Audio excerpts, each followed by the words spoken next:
بسم اللہ الرحمن الرحیم الحمد للہ کفا وسلام علی عبادہ الذین اصطفیٰ اما بعد۔ محترم بزرگ، عزیز و دوستو، اللہ رب العزت نے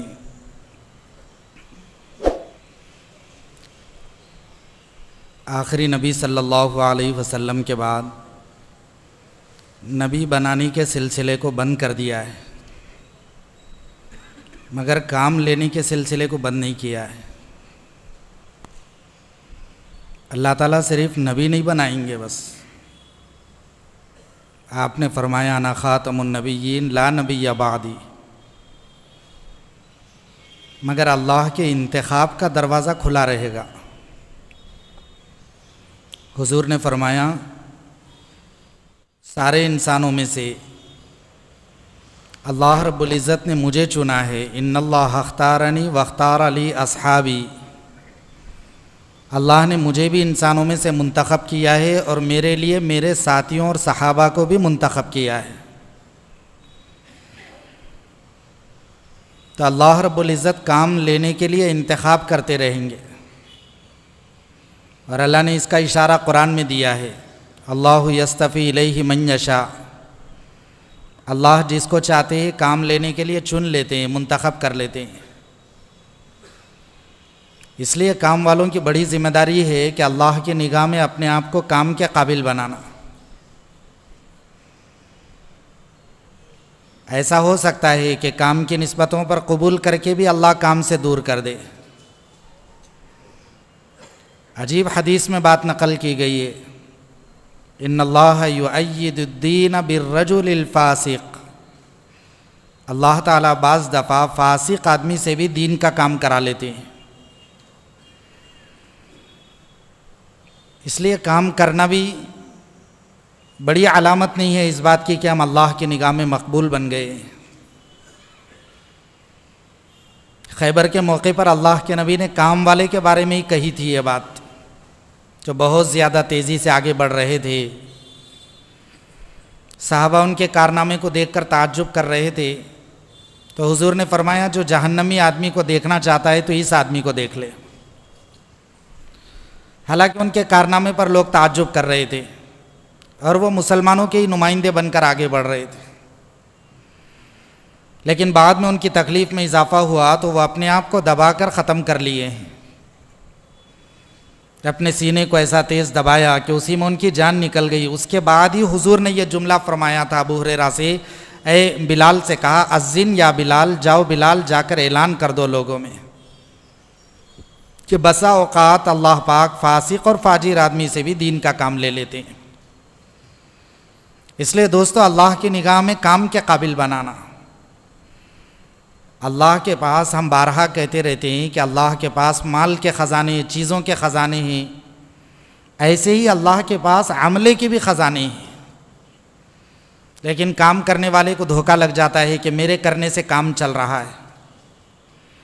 مولانا الیاس صاحب رحمۃ اللہ علیہ کہتے تھے مجھے کام والوں کے بارے میں دو خطرے ہیں، ایک خطرہ یہ ہے کہ کام نہ کر رہے ہوں اور یہ سمجھ رہے ہیں کہ کام کر رہے ہیں،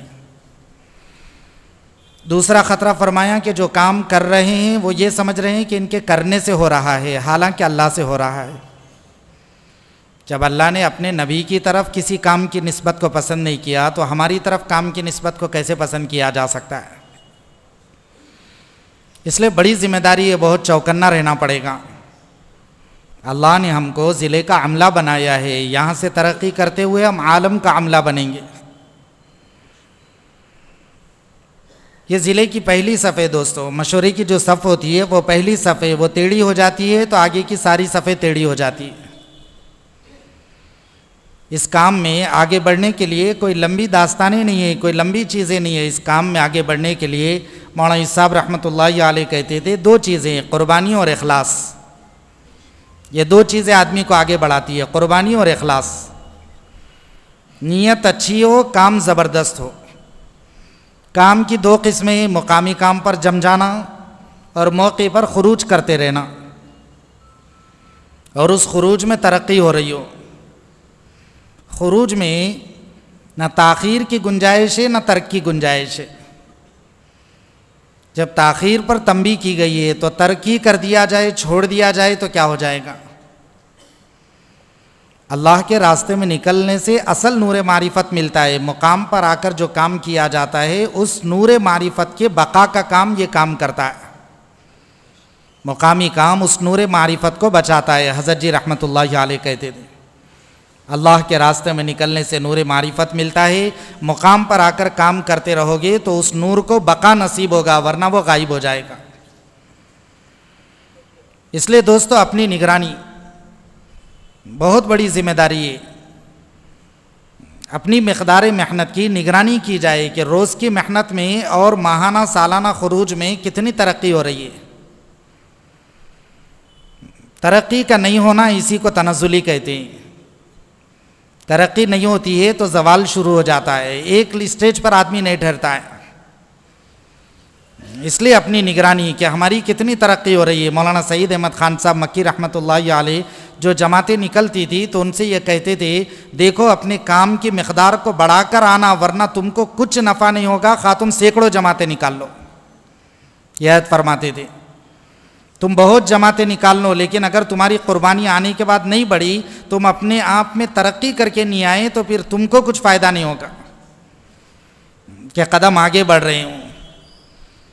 مولانا صاحب رحمۃ اللہ علیہ کہتے تھے جن کی قربانیاں بڑھتی ہے اللہ ان کی صفات بڑھاتے رہتے ہیں، اور جن کی قربانیاں گھٹتی ہے ان کی خواہشات بڑھتے رہتی ہے۔ حید فرماتے تھے جن کی قربانیاں بڑھے گی ان کی صفات بڑھے گی، اور یہ تو بالکل طے ہے کہ اللہ صفات والوں سے کام لیتے ہیں، اور اللہ ان سے کام لینے کی شکل غیب سے بنا دیتے ہیں۔ دوستوں ان کو آگے آنے کے لیے کسی کے تعلق کی، رابطے کی زیادہ ضرورت نہیں پڑتی ہے، ایسے ہی اللہ ان کو آگے لا لیں گے جیسے عمر بن عبدالعزیز رحمۃ اللہ علیہ کو بالکل خلاف قیاس اللہ نے قبول کر لیا۔ ممکن نہیں تھا ان کا بادشاہ بننا کیونکہ وہ شاہی خاندان سے نہیں تھے، اور وہاں دستور تھا باپ کے بعد بیٹا بنتا، بڑے بھائی کے بعد چھوٹا بھائی بنتا۔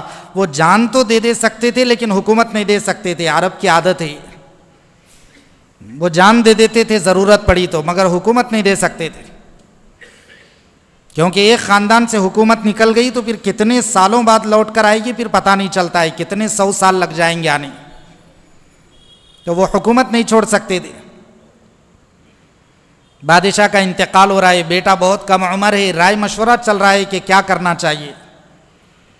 تاریخ میں نقل کیا گیا ہے بیٹے کو بڑا بتلانے کے لیے اس نے بیٹے کے بڑے بڑے جبے سلائے تھے تاکہ وہ کپڑے اس کو بڑا بتا دے کسی طرح، تو بادشاہ نے بڑے بڑے جبے سلائے تھے تاکہ یہ بچہ بڑا دکھے لوگوں کو، خاص قسم کے کپڑے بنائے گئے تھے بڑے چھوٹے بچے کو بڑا بتلانے کے لیے۔ آخر میں لوگوں نے تسلیم نہیں کیا، یہاں تک کہ زمانے کے ایک بہت بڑے عالم تھے اس زمانے کے، رجا بن حیات، ان سے بادشاہ وقت نے مشورہ کیا کہ کیا کرنا چاہیے، تو انہوں نے پوچھا کہ آپ کے ذہن میں کیا رائے آ رہی ہے، رائے دینا بھی خطرہ تھا جب، تو حکمت سے یہ پوچھا کہ آپ کے ذہن میں خدا کیا ڈال رہا ہے، تو کہا کہ میرے ذہن میں آ رہا ہے کہ میں عمر بن عبدالعزیز کو بادشاہ بنا دوں۔ تو اس بڑے عالم نے کہا کہ اللہ نے آپ کے ذہن میں صحیح رائے ڈالی ہے، چنانچہ وہ خلیفہ بنائے گئے۔ علماء نے لکھا ہے کہ نظام حکومت جو حضور اکرم صلی اللہ علیہ وسلم چھوڑ کر گئے تھے اور جس پر خلفائے راشدین نے قائم دائم رکھا تھا وہ نظام تقریباً ختم ہو جا رہا تھا، اور اس وقت ایمرجنسی ضرورت تھی ایک ایسے حاکم کی جو للہیت اور تقوی طہارت میں اونچا مقام رکھتا، تو اللہ رب العزت نے انتخاب کیا۔ ایسی عجیب شکل بنی، لمبی تفصیل ہے اس کی، لیکن اللہ نے بادشاہ کے دل میں خیال ڈالا اور بیٹے کو لوگ قبول نہیں کر سکتے تھے تو ضرورت پڑ گئی کسی اور کو خلیفہ بنانے کی، تو عمر بن عبدالعزیز کو خلیفہ بنا دیا۔ عمر بن عبدالعزیز رحمۃ اللہ علیہ خلیفہ بنے، ان سے کام لینے کی شکل اللہ کہاں سے چلا رہے، ان سے کام لینے کی شکل اللہ وہاں سے چلا رہے جو وہ ماں بیٹی کا قصہ ہے کہ ماں بیٹی سے کہہ رہی ہے دودھ میں پانی ملا دے، تو بیٹی نے کہا اللہ کے دیکھتے ہوئے میں دودھ میں پانی نہیں ملا سکتی ہوں۔ حضرت عمر نے اس لڑکی کو جو اپنی بہو بنایا تھا حضرت عاصم سے کہا تھا کہ بیٹے تو تیار ہو جا نکاح کے لیے، میں اس دودھ پر گزارا کرنے والی لڑکی کو اپنی بہو بنانا چاہتا ہوں، اور یہ میں اس لیے کرنا چاہتا ہوں کیونکہ مجھے اس کا یقین ہے کہ اللہ اس کے پیٹ سے زمانے کا امام پیدا کرنے والے، یہاں سے اللہ نظام چلا رہے ہیں۔ مولانا الیاس صاحب رحمۃ اللہ علیہ ایسے ہی منتخب نہیں ہو گئے، بزرگوں نے کہا ہے کہ وہ ایسی ماں کے گود میں تربیت پائے تھے جس کے پیٹ میں کبھی مشکوک لقمہ بھی نہیں گیا تھا، اور اس خاندان سے تعلق رکھتے تھے جس خاندان میں مولانا مظفر حسین صاحب کاندلوی رحمۃ اللہ علیہ جو بزرگ گزرے ہیں، جن کے بارے میں یہ بات مشہور ہے کہ ان کے معدے میں مشکوک لقمے کو قبول کرنے کی صلاحیت ختم ہو گئی تھی، اگر کوئی مشکوک لقمہ ان کو کھلاتا تو اسی جگہ پر قے ہو جاتی تھی، لوگ جب ان کو دعوت کرتے تو ڈرتے رہتے تھے اگر ان کو قے ہو گئی تو ہم زمانے میں بدنام ہو جائیں گے۔ بہرحال یہ انتخاب کے سلسلے دوستو اوپر سے چلتے اور کام لینے کے لیے اللہ رب العزت شکل بنا دیتے۔ حضرت عمر بن عبدالعزیز کو اللہ نے خلیفہ بنایا، اسی لڑکی کی دوسری نسل میں حضرت عمر بن عبدالعزیز رحمۃ اللہ علیہ پیدا ہوئے، پوتے ہوتے ہیں اس لڑکی کے۔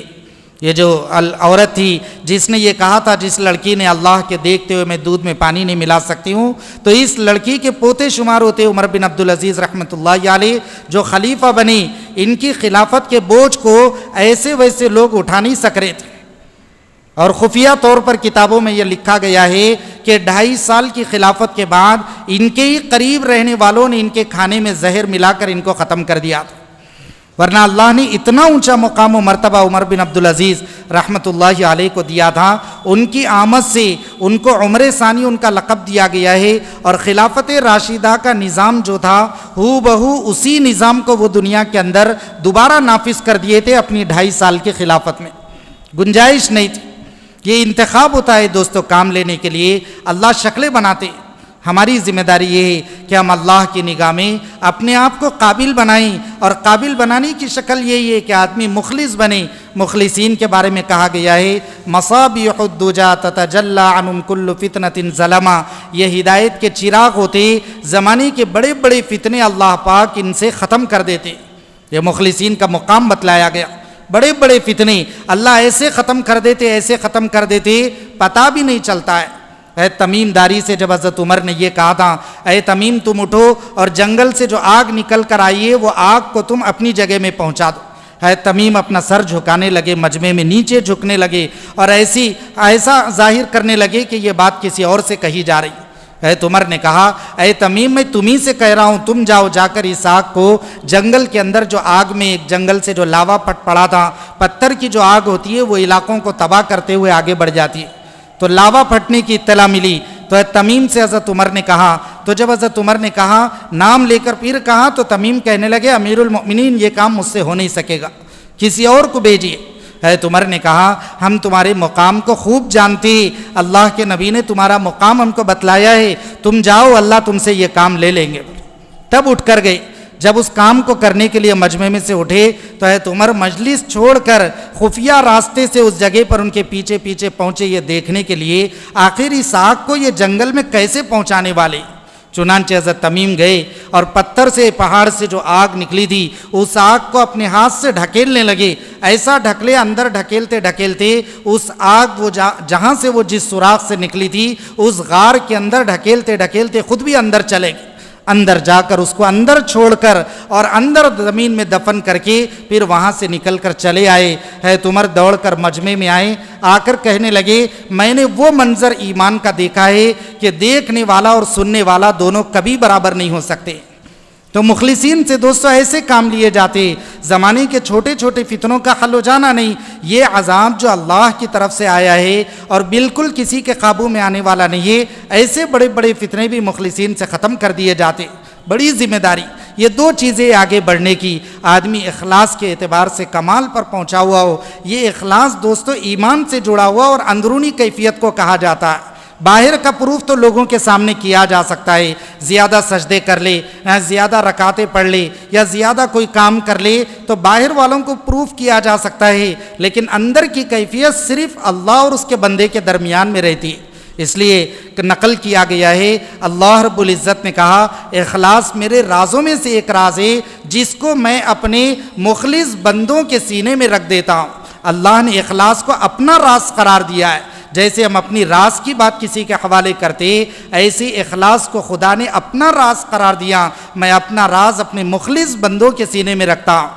یہ دوستوں کے اخلاص میں آدمی کامل ہو اور قربانیوں میں آدمی ترقی کر رہا ہو۔ ہم کو سب سے زیادہ اس وقت میں دیکھنے کی چیز یہ ہے کہ اپنے کام کو رسمیت سے نکال کر حقیقت پر لانا ہے۔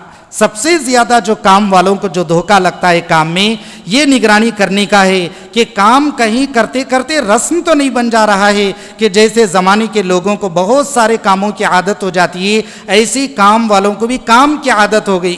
ایسا ہو جاتا ہے دوستو، بعض دفعہ جب کام رسم بن جاتا ہے تو صورت تو باقی رہتی ہے لیکن سیرت نکل جاتی ہے، اور صورت کرنے والوں کو دھوکے میں ڈال دیتی ہے، اور سیرت کے بغیر نتیجہ مرتب نہیں ہوتا ہے، تو کرنے والے یہ دھوکہ کھا جاتے ہیں کہ ہم تو کر ہی رہے ہیں نا، ہم تو کام میں لگے ہوئے، ہم تو اس طرح اتنا کیے، یہ کام ہوا ہے۔ مولانا الیاس صاحب رحمۃ اللہ علیہ کہتے تھے، مجھے اپنے کام میں سب سے بڑا خطرہ اس بات کا ہے کہ یہ کام لوگوں کے درمیان میں رسم بن جائے۔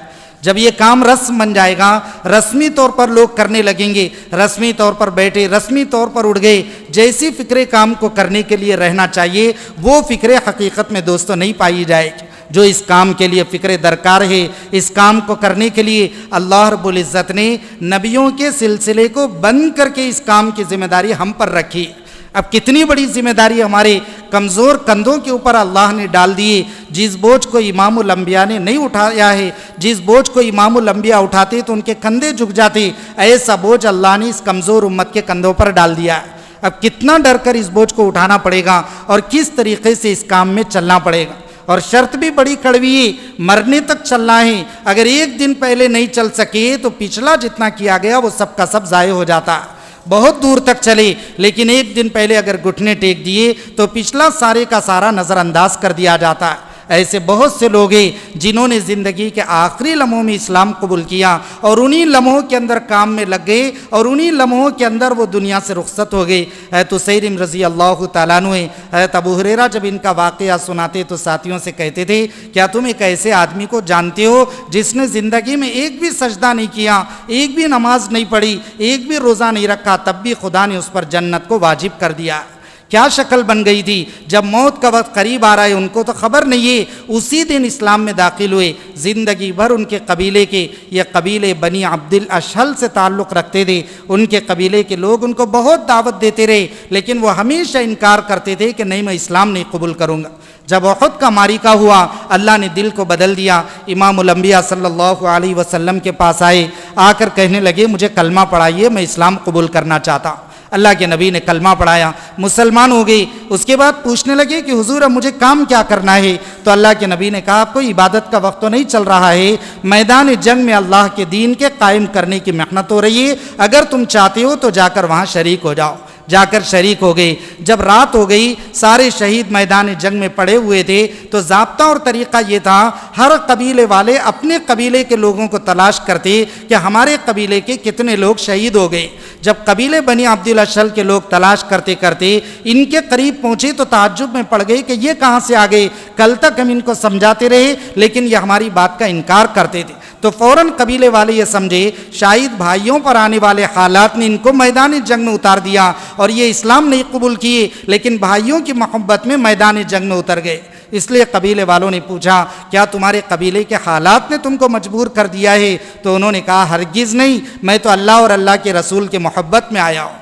یہ جملے انہوں نے فرمائے، یہ کہہ کر انہی لمحوں کے اندر انتقال کر گئے۔ اللہ کے نبی کے پاس ذکر کیا گیا تو حضور نے کہا کہ اللہ نے اس پر جنت کو واجب کر دیا۔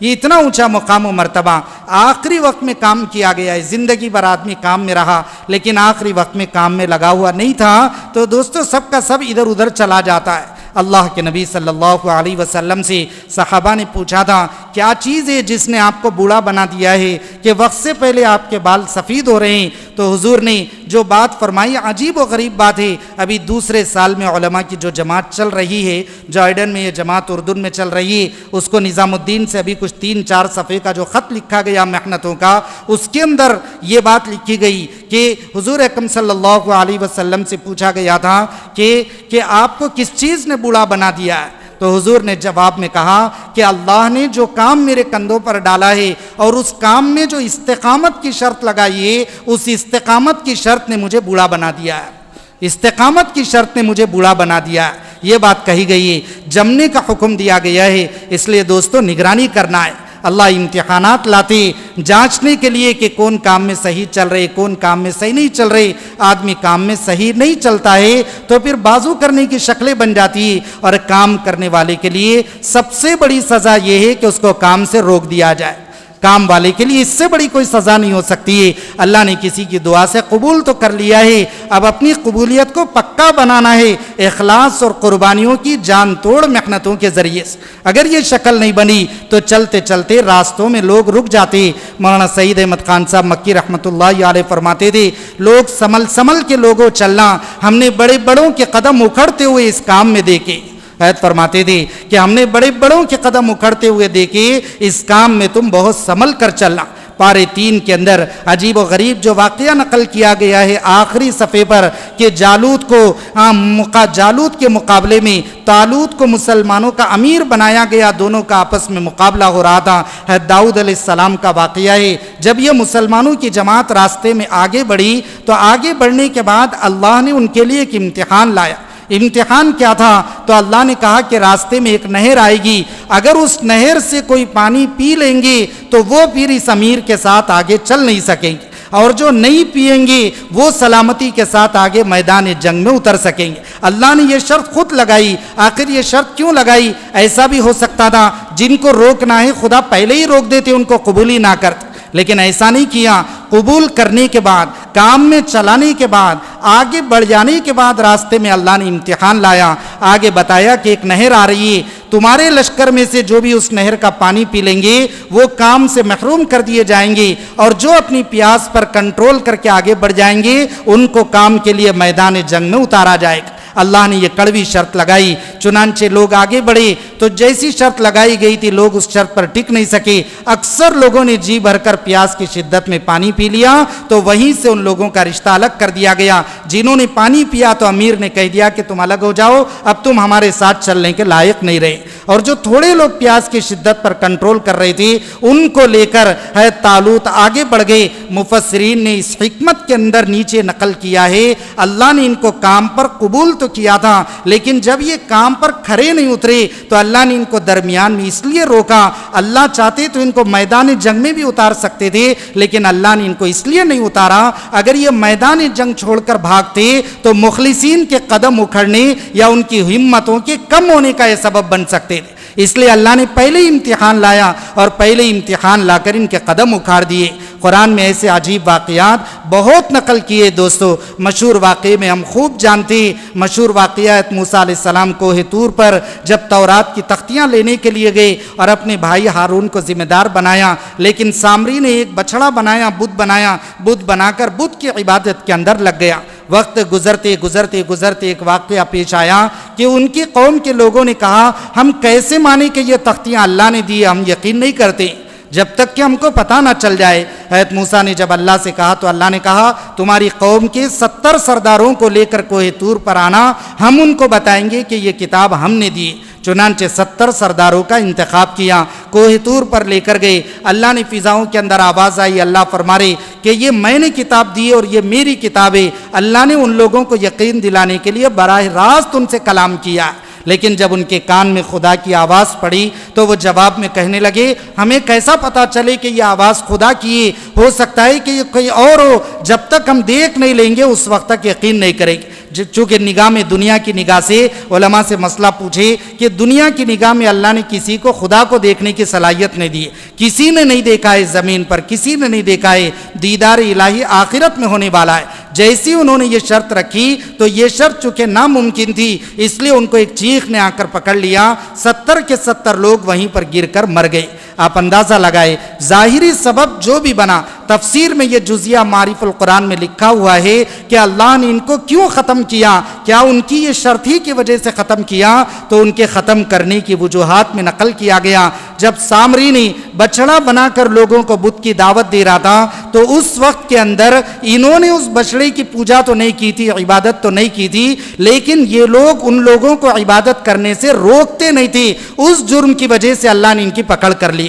اس جرم کی وجہ سے ان کے کندھوں پر جو ذمہ داری خدا نے روکنے کی ڈالی تھی صحیح طریقے سے انہوں نے اس ذمہ داری کو ادا نہیں کیا، اس لیے اللہ نے ان کی پکڑ فرما لی۔ آپ اندازہ لگائے پرانی امتوں کو یہ کام ایسے نہیں دیا گیا تھا جیسے اس امت کو دیا گیا، اس کے باوجود ان کی کوتاہیاں عذاب کا سبب بن گئی۔ اگر یہ امت جس کو اللہ نے کام کا ذمہ دار بنایا اگر یہ صحیح طریقے سے کام نہ کرے کیسی پکڑ آنے والی ہے اور کس طریقے سے اللہ پکڑ فرما لے گی۔ علماء نے نقل کیا ہے امر بالمعروف اور نہی عن المنکر کی محنت کا چھوڑ دینا آخرت میں تو عذاب کیا اور عذاب کا ذریعہ اور سبب تو بنتا ہی ہے، اور اس کی سزا اللہ پاک دنیا میں بھی دے دیتے ہیں۔ یہی وجہ ہے کہ بنی اسرائیل کے عابد کو اللہ نے ختم کرنے کا حکم دیا، جس نے پل جھپکنے کی بقدر بھی نافرمانی نہیں کی تھی۔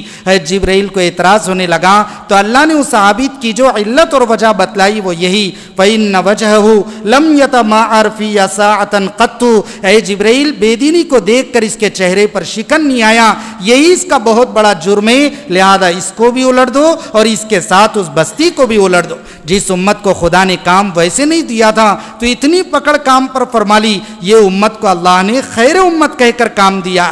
اس لیے اپنے کام کی بڑی نگرانی، ہم کام تو کر رہے دوستو لیکن کیسے کر رہے؟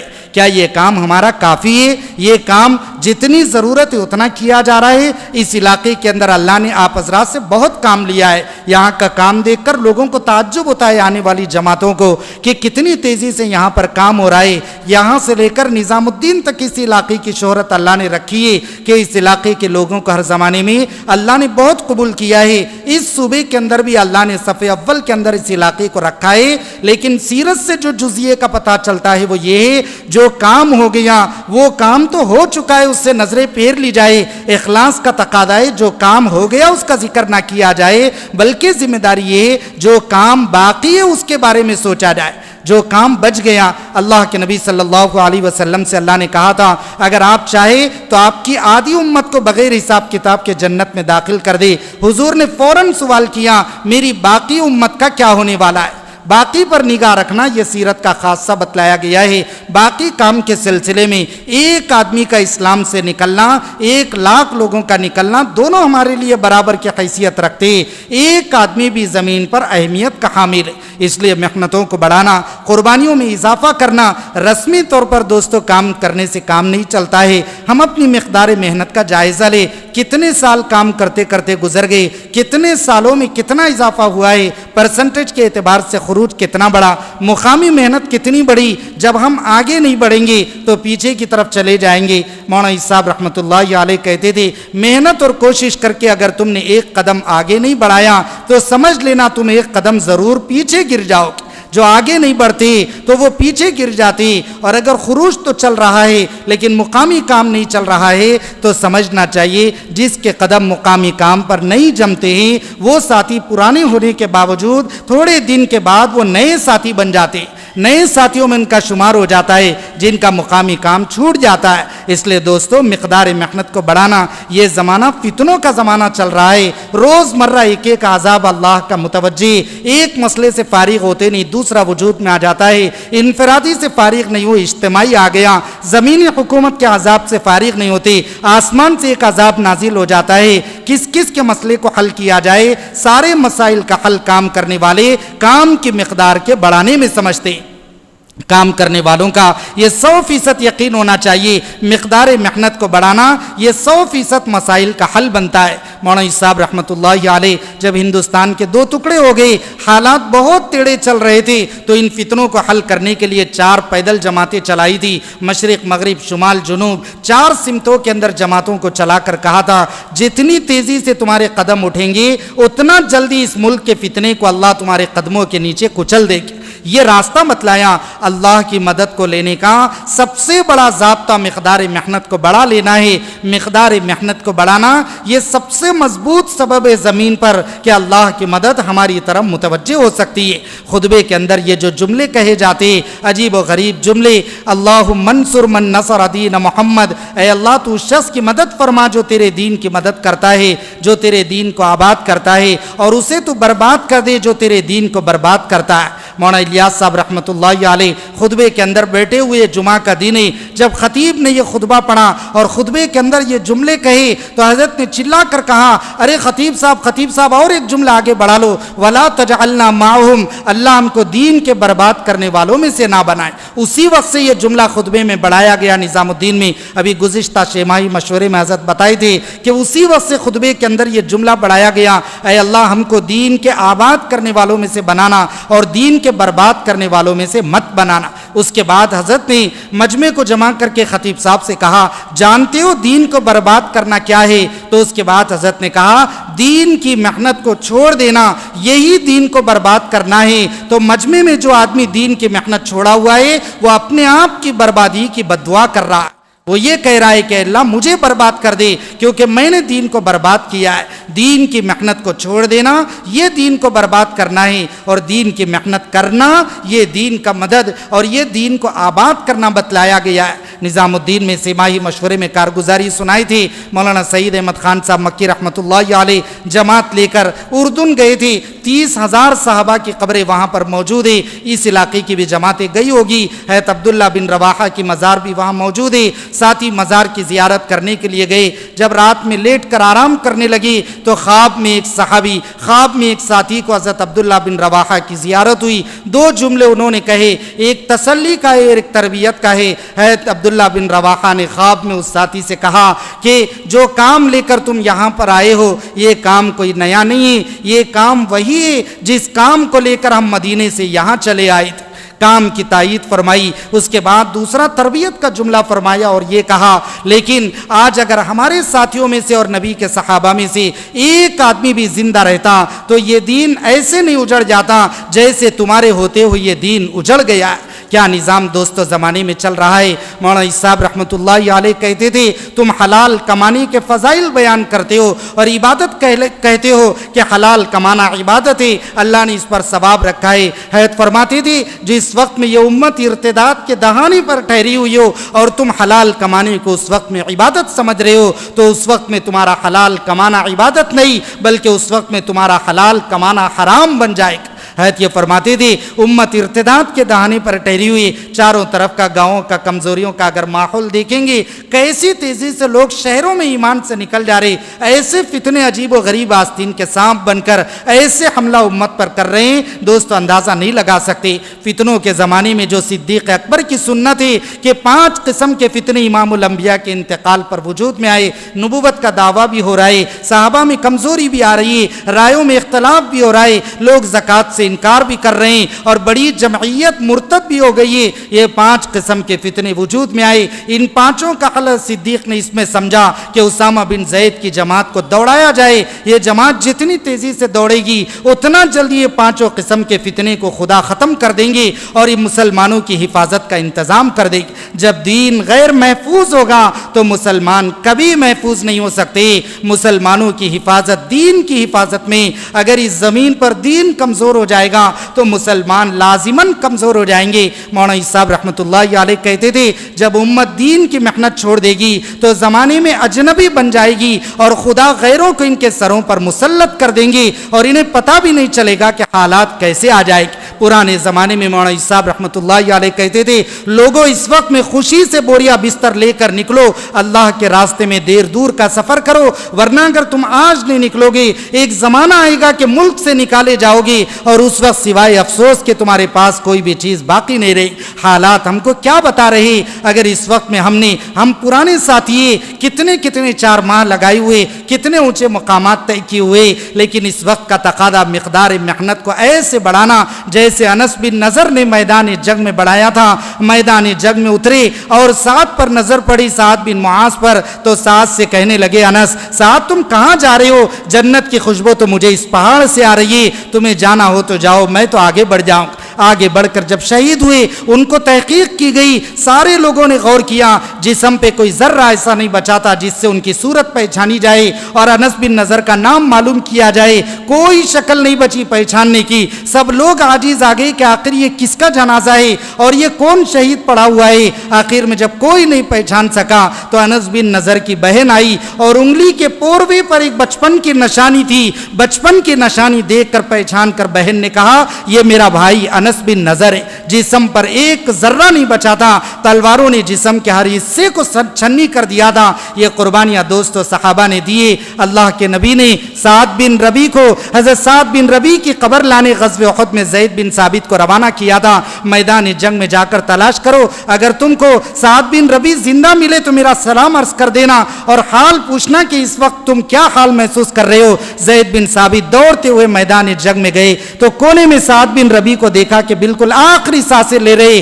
نکلنے کے در پہ جان، آخری وقت میں نبی کا سلام پہنچایا۔ انہوں نے جواب عرض کیا، نبی پوچھ رہے کہ تم اس وقت میں کیا محسوس کر رہے ہو؟ تو کہا نبی سے کہنا اس وقت میں جنت کی خوشبو محسوس کر رہا ہوں۔ اس کے بعد مرتے مرتے زندگی کا آخری پیغام اپنے قبیل انصار کے نام بھیجا، اپنی بیوی بچوں کے نام کوئی ان کا پیغام نہیں تھا، انصار کے نام پیغام بھیجا اور یہ کہا اے زید میری قوم انصار سے جا کر میرا آخری پیغام سنانا، تم میں سے اگر ایک آدمی بھی زندہ رہ جائے گا اور اللہ کے نبی کے بال کو بھی دھکا لگ جائے گا تو قیامت میں خدا تمہارا کوئی عذر قبول نہیں کریں گے اور تم خدا کے سامنے ٹھہرنے کے لائق نہیں بن سکو۔ کرنے والوں نے کیا کچھ کر دیا ہے، کیسی قربانیاں دیے، کیسی محنتیں کیے۔ ایک کھجور کا ٹکڑا، ایک گوشت کا ٹکڑا عبداللہ بن رواحہ کو 3 دن کے فاقے کے بعد ملا ہے۔ جب کان میں آواز پڑی، کھانا چاہتے تھے، فاقے کی شدت ستا رہی ہے، کھانے کے لیے آگے بڑھ رہے تھے، ایسے وقت میں کان میں آواز پڑی عبداللہ بن رواحہ کہاں ہیں، ان کا امیر بننا ہے، پہلے امیر شہید ہو چکے۔ تو اس ٹکڑے کو دیکھ کر کہا عبداللہ تیرے اوپر تعجب ہے کہ تیرے آگے بڑھنے کا وقت ہے اور تو دنیا میں مشغول ہو گیا ہے۔ اسی وقت اس گوشت کے ٹکڑے کو زمین پر پھینک دیے اور آگے بڑھ کر غزوہ موتا میں اسی جنگ کے اندر شہادت کے مرتبے کو حاصل کیا ہے۔ محنتوں کی لمبی تفصیلیں، غزوہ بدر میں کافر لوگ جب بہت تیزی سے آگے بڑھے تو اللہ کے نبی نے کہا بڑھو اس جنت کی طرف جس کی وسعت زمین اور آسمان سے زیادہ ہے۔ تو ایک انصاری صحابی تھے زبیر، ایک انصاری صحابی عمیر ابن الحمام، ان کے کانوں میں جب یہ آواز پڑی تو ان کے ہاتھ میں کھجور تھے، کھانے کا ارادہ تھا، تو ان کی زبان سے نکلا اللہ کے نبی کیا میرے لیے بھی وہ بشارت آپ دیتے؟ تو کہا ہاں تمہارے لیے بھی بشارت ہے۔ تو فرمانے لگے واہ واہ۔ حضور نے پوچھا کہ یہ جملے تم نے کیوں کہے؟ تو فرمایا میرے دل میں یہ چاہت آ رہی ہے کہ خدا مجھے بھی ان جنتی لوگوں میں سے بنا دے۔ حضور نے کہا تو آگے بڑھ، خدا تجھے بھی اسی میں سے بنانے والا ہے۔ اسی وقت وہ کھجور کے ٹکڑوں کو زمین پر پھینک دیا اور آگے بڑھ کر شہادت کے مرتبے کو حاصل کیا۔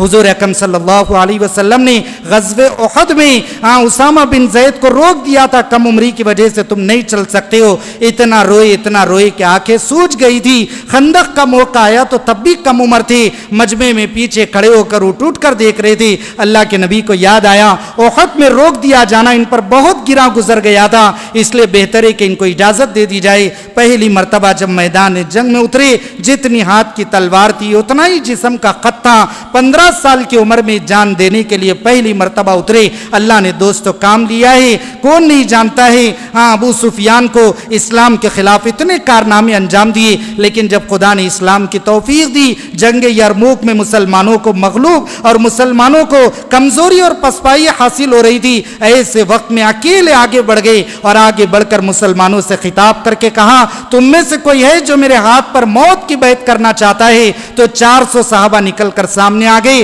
ہم تیرے ہاتھ پر موت کی بیعت کرنا چاہتے۔ 400 لوگ مل کر ایسے آگے برسے، اللہ نے انہی کی برکت سے میدان کو صاف کر دیا ہے۔ 50 واقعات ہیں، آگے بڑھنے والوں سے کام لیا جاتا ہے، بیٹھنا زیادہ مناسب نہیں ہے۔ جو آدمی بیٹھ جاتا ہے بیٹھنے کی بھی شکلیں بن جاتی ہے، جو آگے بڑھتا ہے تو بڑھنے کی بھی شکلیں بن جاتی ہے۔ جو آگے بڑھتے ہیں خدا ان سے کام لیتے ہیں۔ اس لیے دوستو پرانا ہونا کیا ہے؟ مولانا سعید احمد خان صاحب سے پوچھا گیا تھا پرانے ساتھی کی علامت کیا ہے؟ تو حضرت نے کہا کہ اس کے ہوتے ہوئے کوئی تقاضا ضائع نہ ہو، تو سمجھ جاؤ جس سے کام کے تقاضے ضائع نہیں ہوتے یہی چیز اس کے پرانا ہونے کا سبب ہے۔ عمر کی قید نہیں لگائی گئی، اس لیے کام میں آگے بڑھنا، اخلاص بھی آ رہا ہو، قربانی بھی بڑھ رہی ہو، مقامی کام میں بھی ترقی ہو رہی ہو اور دور دراز کے اسفار بھی چل رہے ہو، آگے بڑھنے والوں کو خدا آگے بڑھا دیتے۔ اس سے زیادہ کڑوا دور ہم نے زمانے میں کبھی نہیں دیکھا ہے۔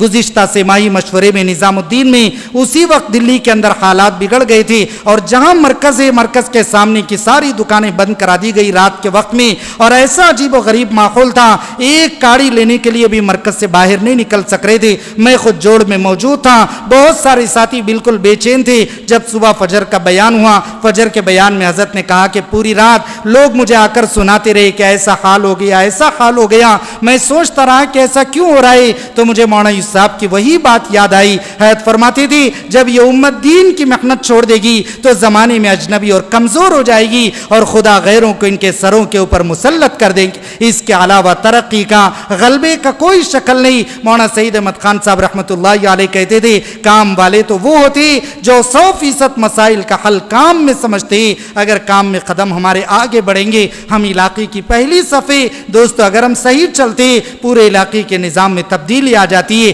ہمیشہ اس بات کو ہم سوچتے رہے تنہائیوں کے اندر، میرا پرانا ہونے کے باوجود میری کوتاہی نے کتنے لوگوں کے مقدر کو بگاڑ کر رکھ دیا ہے۔ ایک پرانی کا بیٹھ جانا، مولانا صاحب کہتے تھے ایک پرانے ساتھی کا بیٹھ جانا 100 ساتھیوں کا نقصان کر دیتا ہے۔ ایک پرانا بیٹھ جائے 100 نئے ساتھی کام میں لگ جائے تب بھی برابری نہیں ہو سکتی ہے۔ بزرگوں نے ہم کو اتنا مقام و مرتبہ دیا ہے، ہم اپنے کام سے پروف کریں، قربانیوں کے اعتبار سے جتنا آگے بڑھیں گے، کام کے تقاضوں کو دوستو پورا کریں گے، اتنا ہی عالمی نسبتوں پر خدا قبول کریں گے۔ اللہ پاک اپنے کرم سے توفیق دے۔ سب ساتھی ارادہ کر رہے ہیں انشاءاللہ، سب ساتھی نیت کریں انشاءاللہ، اللہ قبول فرمائے۔